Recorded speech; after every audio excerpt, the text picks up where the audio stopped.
Well, thank you, Ian, Toby, and Cynthia for being here today and sharing your thoughts on how to manage leakage in the natural gas supply chain. So the U.S. Energy Information Administration estimates a rise in demand of natural gas through 2050 in their most recent International Energy Outlook. And while there's uncertainty over what the global demand for natural gas and LNG will be in the next few decades, most outlooks agree that natural gas consumption is expected to grow in the developing world, may stay flatter in Europe and some of the other developed countries. Globally, we saw in 2023 an average of 408 billion cubic feet per day of natural gas production, with the U.S. averaging 103 BCF per day. So in general, natural gas is expected to be an important energy source well into the future, with the U.S. providing about 25% of natural gas production.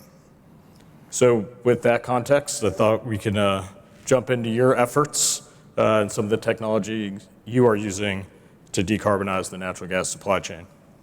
So Ian, if we can start with you, could you help us set the stage for this conversation? What is the scale that we're talking about here in terms of emissions and costs, and what are some of the major challenges? Yeah, thanks. It's an honor to be here. We can certainly frame the context as a challenge. I think it's better to frame it as an opportunity. Methane emissions, yeah, you can talk about it as a challenge, but it's estimated right now that we're losing billions of dollars of product to the atmosphere annually, and so there's a real opportunity to keep more of that product in the pipe and take it to market.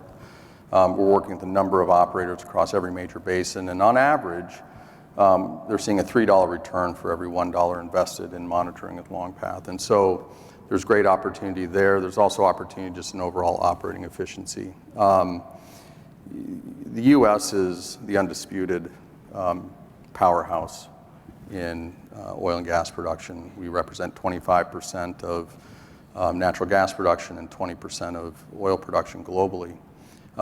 We've done that through tech innovation and a commitment to energy security. This is the next opportunity for us to continue to establish that leadership. And LongPath plays one small part in that. We're one small piece of that puzzle.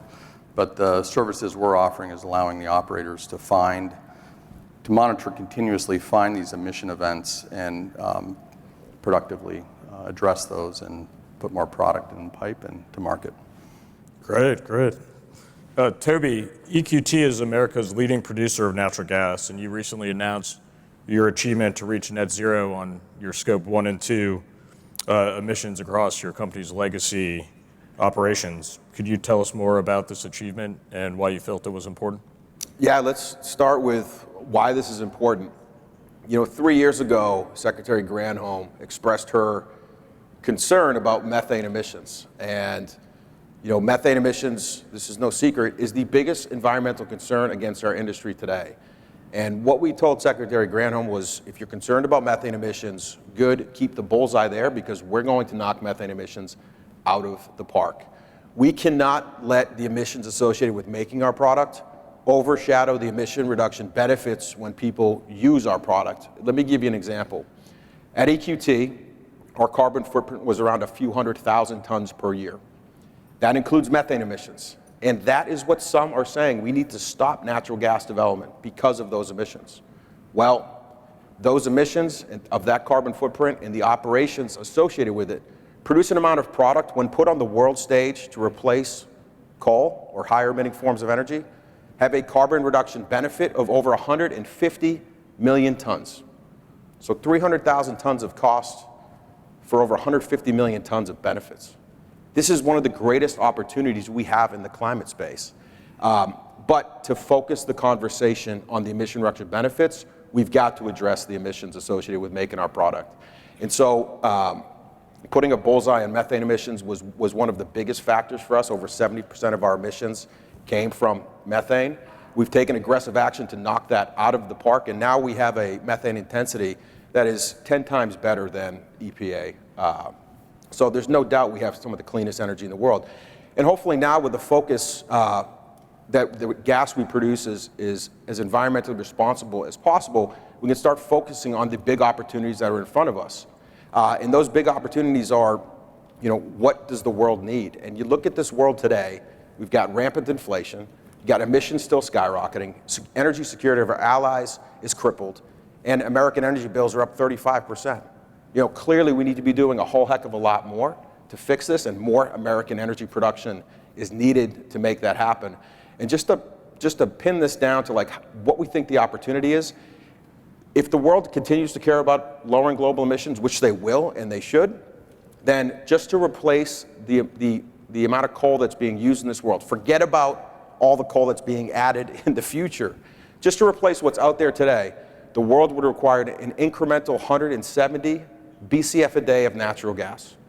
And if the world cares about people and the billions that are living in energy poverty, to replace the biomass that billions are using as their primary form of energy, this is wood, dung, really raw stuff, it would require an additional 120 BCF a day of natural gas. So whether you care about the planet or you care about people, the world needs 75% more natural gas in it than what's currently being produced today. We've got to make sure people focus on that opportunity. And being net zero allows us to showcase the world that this is being handled in a great way. We're just getting started on this as an industry. And let's focus on the big opportunities and big challenges that are facing us today. Great, thank you. Cynthia, Enbridge has been making major investments in lowering emissions and in innovation. Could you talk about some of your company's efforts? Yeah, thanks, Ryan. It's great to be here this morning. So similar to what Toby mentioned, Enbridge set out a GHG goal about 4 years ago. We're very committed to this, and it is infiltrating every part of how we operate our business. So to start with, safety and reliability, the integrity of our pipe is critically important, and we were able to reduce emissions significantly by changing our operations. So instead of doing cutouts where you have to vent to the atmosphere, we are doing more sleeving and things of that nature. And then when we still have to, for safety reasons, do those kind of cutouts, we reduced the blowdowns required by 85%. So that keeps the emissions, the GHGs down, but it also keeps, as Ian was saying, more money for us in the pipe. There's a monetary incentive for that. We're also upgrading our system through a modernization to put in compression that has lower GHG emissions. We also have reduced our just emergency shutdowns by 85%. And that's just talking to how our operators as to how they operate. As well, we're investing in new technology. So one of the great things that we've done is invested in this technology called Smart Pipe. So a Smart Pipe, it's a composite pipeline that what you do is you actually use the existing pipeline corridor and you feed that through. And you can do it up to 30-inch size. That reduces overall emissions by using that technology by 70%. And that is also really good in those environmentally sensitive areas. So you're not, disturbing yards, things like that. One of the recent examples that we had of using this with getting a special permit from PHMSA, our regulator, to use this, was on our ETNG system, so East Tennessee Natural Gas System, and we were able to go through an apple orchard with no impact while reducing emissions. Ian, in October, DOE closed a $162 million loan guarantee for LongPath to expand its methane monitoring technologies. Could you tell us a little bit about LongPath's work and the difference between direct measurement and remote technologies and what you think needs to happen next? Yeah, so we closed the $162 million loan commitment from the DOE, which will help us expand this network of monitoring. And so the underlying laser technology that we use won the Nobel Prize in 2005. We do open atmosphere kind of quantum sensing. So we're gonna grow this network to over 25,000 square kilometers. and with that, drive down the cost of monitoring. The question around the importance of direct measurement and continuous monitoring really does relate to a challenge. One of the challenges in methane detection and management is that most of the emissions are intermittent.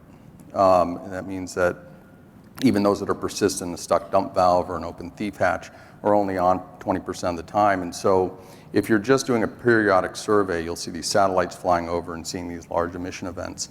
There's no temporal context there, and so you don't know if that's a persistent leak or just a one-time vented emission. And so providing that temporal context allows the operators to manage their leak detection and repair programs more efficiently, and we ensure that when an operator is responding to a leak event, they never show up at site and not find that event. There is this dynamic of chasing ghosts, they say. Methane's invisible, odorless. And so that direct measurement is going to be important for those reasons. There's also a requirement in the market to drive more transparency. So you'll hear a term, measurement, reporting, and verification. And that's really at a facility level. And so the task in front of us and our part to play in this is helping drive that kind of audit trail through the supply chain from the upstream, midstream, downstream, and for export. And that technology capability and that partnership with industry will continue to set the U.S. apart from the rest of the globe in proving that we produce the cleanest molecules on the planet. Great. Toby, is there an opportunity here for U.S. producers? What do you think needs to take place to show better transparency and differentiation in the marketplace? I think we should build off of all the success that this industry has generated, both for ourselves and also for this country. A lot of people know that the United States is producing record amounts of energy today, the equivalent of over 30 million barrels a day of production. What they don't know is that we're doing this with the fewest amount of rigs that we've run in a long time. We used to drill with over 2,000 rigs in this country. Now we're doing record production with 600 rigs.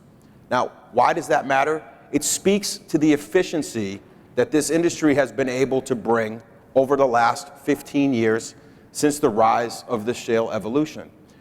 The efficiency, when you add it up, we've shown a 25-fold increase in the productivity per rig. Now, we've taken that innovative engine and focused it on making energy more affordable and making it more reliable. But guess what? Those innovative minds are still exist in this industry, and now we hear the call, we need to make the energy we produce cleaner. And so that's what gets me really excited about our track record and what we're doing in the future. And you'll see companies like EQT pioneering some really practical things that we do for our decarbonization journey. It started with operational improvements. Simply put, drill faster, be more efficient on the completions front. We've doubled our drilling speeds. We've moved to large-scale combo development, going from drilling 2 or 3 wells at a time to drilling 20 or 30 wells at a time. Those efficiencies in the oil field translate directly to efficiencies on our carbon footprint. You see direct action being taken to pinpoint and eliminate the biggest source of methane emissions in our business. For us as natural gas producers, most of the emissions are coming from one thing. It's a pneumatic device. It's a piece of equipment we use to help move fluids across our pad. The good news is there's alternatives, and we have ripped out and replaced over 9,000 of those devices in less than 18 months for a cost of less than $6 per ton. Quick, cost-effective. That's a white paper on our website that other companies that maybe don't have the luxury of having a few dozen environmental engineers that they can follow the work that we've done. But after that, we're really left with a great environmental performance. It's really meaningless if we can't be transparent about it. And there's an old saying, if you plant a tree in the woods but nobody sees you plant it, did you really plant that tree? It's not a saying, I just made it up. But transparency is key. And so what you're seeing on site is the adoption of gas certification methods. Industry has embraced those. And those are proof, those are the environmental auditors coming in and saying all the great things we're doing from an environmental perspective are actually happening and taking place. So gas certifications are key. The next question is going to be, well, it's good for your sites. What about the things that are off your sites? We're taking to the skies, and we have a coalition called the Appalachian Methane Initiative, And we are going to be aerially monitoring the entire Appalachian Basin, looking for methane leaks. And we're not just looking for leaks on our industry, we're looking at all industries and being able to put those alerts out there so that people know that there's nothing we don't see. And then the last part is addressing this product as it moves from where it's produced to the destination where it's being consumed, whether that's here in the US or across the world in the form of LNG, full cycle carbon intensity monitoring. We've partnered with a company called Context Labs, and they're going to provide a full cycle carbon intensity score and to understand the carbon intensity from the gas coming out of our wells through these pipelines to the downstream consumer, so that people will see that the energy that you produce and consume here from America is the cleanest in the world. And we think those transparency efforts paired with the great operational efforts lead to a really compelling story about why we should be unleashing more American energy production. Yeah, that's great. The transparency is so important. Cynthia, methane leakage isn't just about emissions, it's also lost resource. That means lost revenue. Enbridge has the largest pipeline network in North America. What are some of the tools that you are using to manage the leakage, and how are you leveraging things like AI? Yeah, I mean, AI is something that we're incorporating into almost everything that we do. We partner with Microsoft. It's allowing us to have a new tool. I already talked about Smart Pipe, and Smart Pipe has continuous monitoring ability, so you can monitor on an hourly second basis as to whether you have a release. So there's that technology. AI is enabling us to make decisions better. So a couple of examples. We have this energy optimizer that our control center team uses to make sure that the decisions they're making about how to manage the compression reduces our GHG emissions. It's also good for business. But we've reduced, just through that optimization, about 20 million kilograms of CO2 emissions with that. We're also using it for aerial surveys, using the data that we get, doing that optimization. That's an AI component. It's embedded in some of our integrity monitoring that we do. So when we're monitoring how our pipes are operating so that we can prevent releases, that's a critical component of that.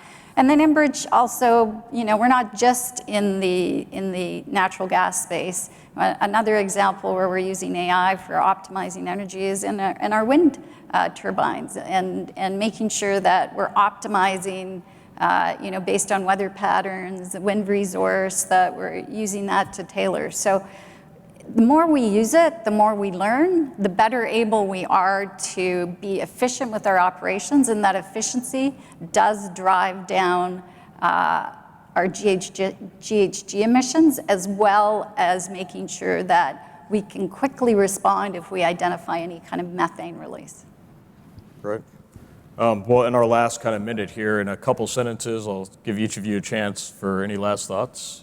Ian, start with you. Yeah, again, I'll just reference what I said at the onset, which is I think there's a real opportunity here, and methane emissions are a challenge, but the partnerships that we're developing with the operators, we're seeing real results, and it's good for America's energy security and good for the general energy supply chain. So we're thrilled to be a part of it. Great. Cynthia?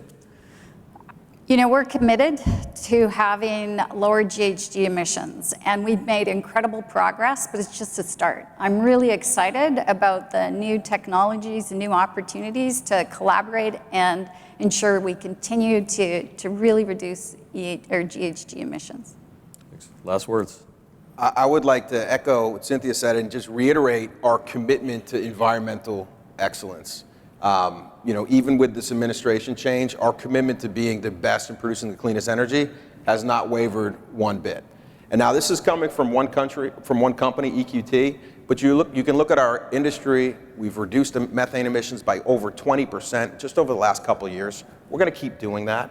And then you look around the globe, and with OGDC, the Oil and Gas Decarbonization Charter, over 40% of the world's energy production, and the companies leading that, have signed up to having near zero methane emissions by 2030. So tremendous amount of progress made, and a continued sense of wanting to make sure that continues.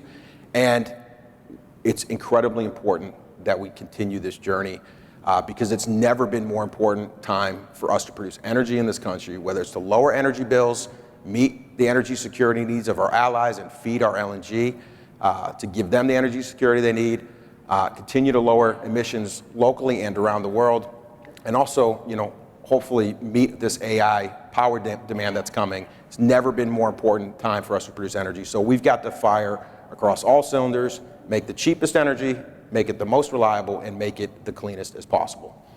Great. Thank you all very much. Great discussion. All right.